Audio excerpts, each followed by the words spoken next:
दोलखाको कालिन्चो गाउँपालिका 9 सुन्द्रवती स्थित आगे डाँडामा थामी समुदायका स्थानीयले वर्षौंदेखि खाण्डो राजाको दरबार भनेर चिनाउँदै आएको स्थानमा गरेको प्रारम्भिक उत्खननबाट ऐतिहासिक संरचनाको भग्नावशेष फेला परेका छन्।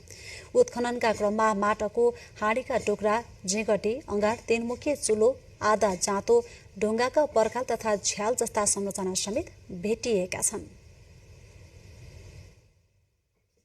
थामी समुदायका स्थानीयले संरक्षण अभियानका क्रममा उत्खनन थालेपछि ढुङ्गा र माटोले बनेको पुरानो भवनको जग, पर्खाल तथा विभिन्न पुरातात्विक सामग्री भेटिएपछि उक्त स्थलको ऐतिहासिक महत्त्व थप उजागर भएको हो।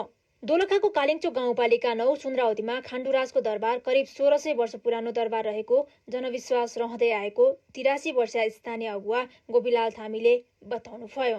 अलिकति सुक्खा गाह्रो चाहिँ देखिन्थ्यो। त्यहाँबाट चाहिँ यो खन्न लागेपछि त्यति 9वटा कोठा चाहिँ निस्क्यो।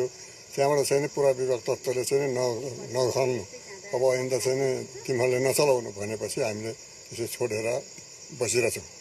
2082 साल चैतमा उत्खनन सुरु भएपछि पुस्तौंदेखि सुनिँदै आएको किम्वदन्तीसँग मेल खाने संरचनाका अवशेष फेला परेका हुन्।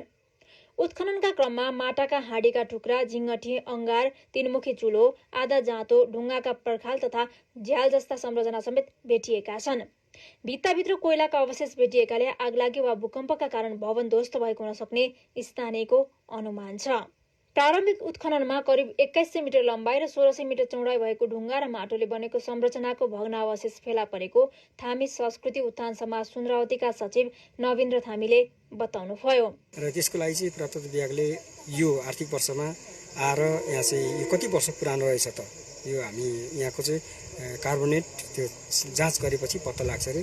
त्यो आधारमा हामी आउँछौँ र जाँच गर्छौँ र अनि त्यसको लागि के संरक्षण गर्नुपर्छ अथवा के गर्नुपर्छ भनेर उहाँहरू अगाडि बढ्छु भने।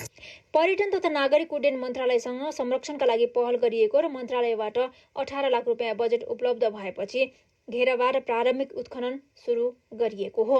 उत्खननका क्रममा महत्त्वपूर्ण संरचना भेटिएपछि पुरातत्व विभागलाई जानकारी गराइएको थियो। विभागले वैज्ञानिक अध्ययन गर्ने निर्णय गरेपछि हाल स्थानीय स्तरको उत्खनन कार्य स्थगित गरिएको सचिव नवीन्द्र थामीले जानकारी दिनुभयो।